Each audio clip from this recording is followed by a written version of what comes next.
Hey guys, good morning, good afternoon, good evening, whatever time you're doing this. Today we are going to tackle graphing motion. So you are going to complete this worksheet while watching the video and then copy the link to your document here. So first you're going to have to open this document.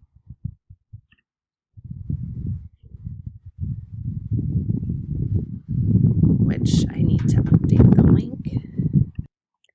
Good morning. I'm trying to record outside, but so you have this beautiful tree nature backdrop, but it's making my eyes all squinty and I can't see my screen. So we're going to see how this works out.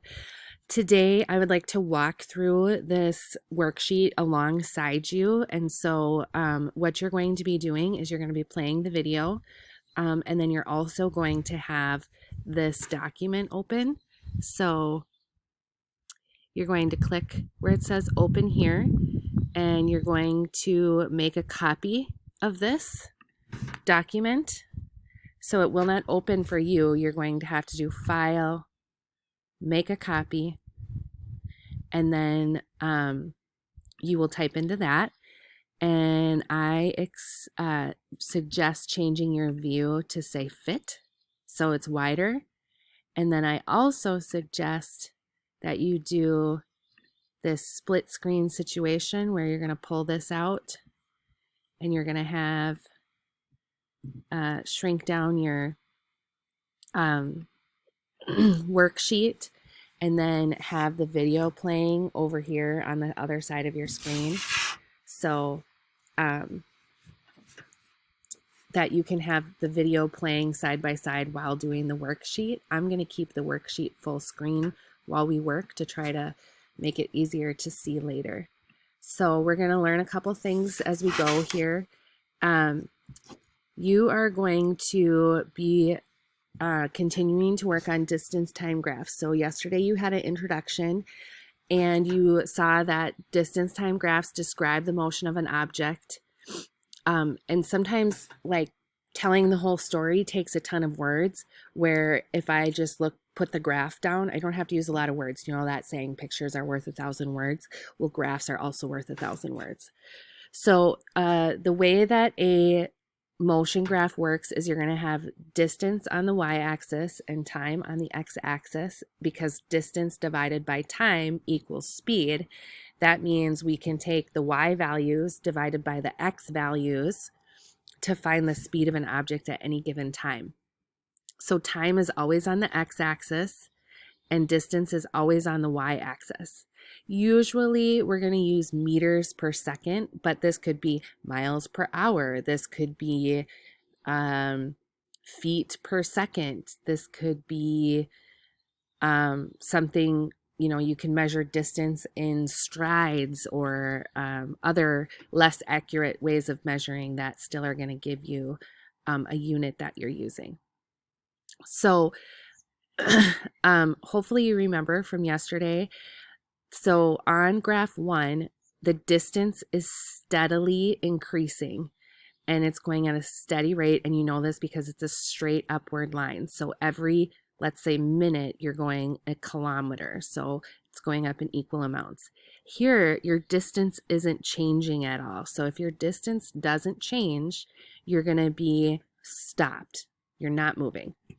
And here, the steeper the line, the faster you're going. So since this is steep and it's getting more and more flat until it gets to here where you're stopped. So this would be going fast and then coming to a stop. So you'd be slowing down, which is a deceleration.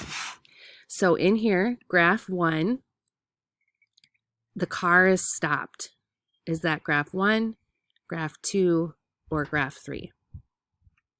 Well, because the car is stopped, the distance would not change. So graph 2 matches description A because the distance is not changing. And then graph B, the car is traveling at constant speed. So again, constant speed means your distance and time are going up in equal amounts. So you're going to get a straight line. And so graph 1 matches description B because the graph has a steady increase. You could say in math terms, what that's called is the slope is not changing. And then the speed of the car is decreasing. Remember, the steeper you are, the faster you're going. So because this is getting flatter and flatter and flatter until you get to a completely flat line or stopped, letter C is going to be graph C, because the line is becoming flatter or the slope is decreasing, would be how you describe that. So we're going to change up this worksheet. When you make a copy, I will make sure that I have better text box so that it doesn't get all wonky with the editing. So again, stationary is going to be flat, not moving, letter C. Increasing speed means you're going to get steeper, steeper, steeper. So that would be letter D. Slow, constant speed. So why is B slower than A? Well, because A has the distance increasing at a slower rate, so it's not as steep. So slow constant speed is B on this graph, and fast constant speed would be A. And then when you return to your starting position, you're at letter E, because this would be like the distance right here where you start at is basically your start line. So anytime you return back to the x-axis, you're going back towards home. So the steeper the graph, the faster the motion. Horizontal line, that's right here, letter C. Horizontal means flat. That is not moving. And a curved line means the speed is changing. So if it's curving up, you're getting faster. And if it's like this curve where it's getting flatter, you're getting slower. So you're going to use the following paragraph and graph to answer questions 1 through 6. On Saturday, Ashley rode her bicycle to visit Maria. Maria's house is directly east of Ashley's. The graph shows how far Ashley was from her house after each minute of her trip. Ashley rode at a constant speed for the first 4 minutes of her trip. What was her constant speed? So to figure this out, for the first 4 minutes, I need to do distance divided by time. So her time is from 0 to 4, which is 4 minutes. And then when I go up from the 4 and over to the distance, I get 800 meters. So 800 meters divided by 4 minutes is the work that we need here. So, sorry again, I can't see my screen. See, I just clicked out of there. The distance equals 800 meters. The time equals 4 minutes. The work is distance divided by time, which is 800 meters divided by 4 minutes, which equals 200 meters per minute. What was Ashley's average speed for the entire trip? So the average speed is the distance of the total amount of time and the total amount of distance. So the total amount of time when I look at the graph is going to be on the y or the x-axis. Sorry, looking for my cursor again. Maybe being outside was a bad idea. So the total time is 10 minutes and the total distance is 1,600 meters.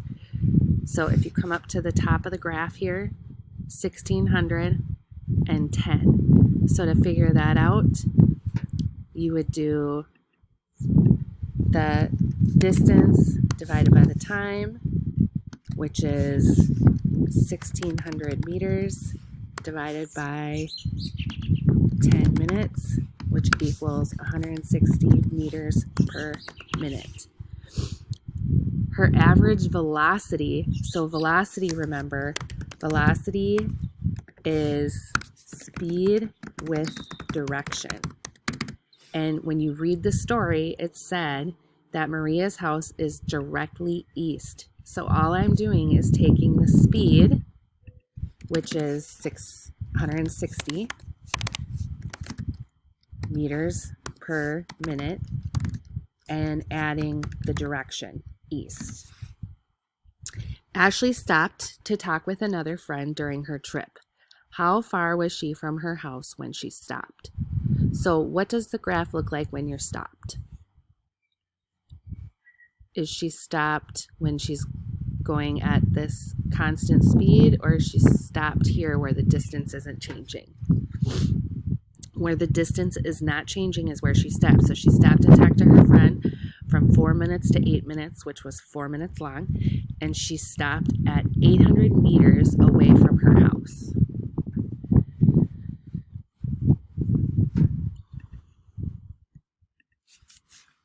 .800 meters away from her house. The slope of the line after Ashley stopped to talk with her friend. So this is a word you might not be familiar with. It's a math word. So slope is the y, the change in y,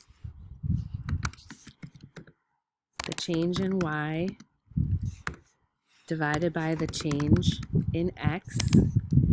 In our case, the y-axis is the distance. So the y-axis equals distance, and the x-axis equals time.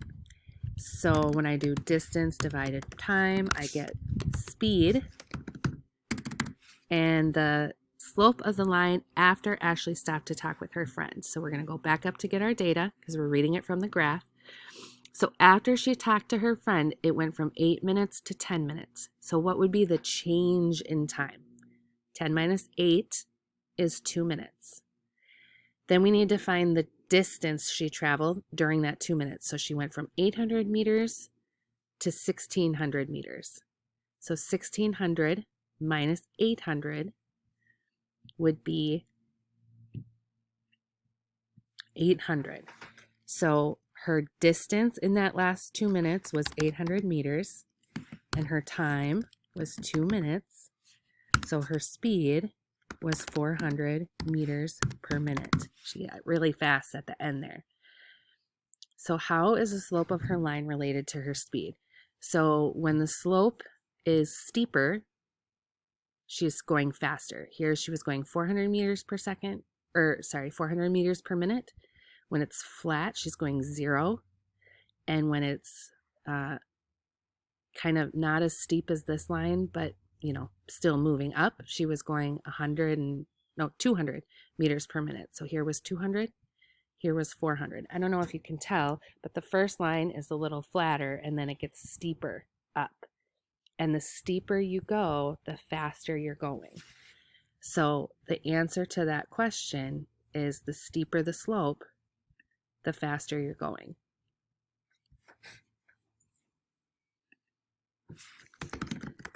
The steeper the slope, the faster your speed is.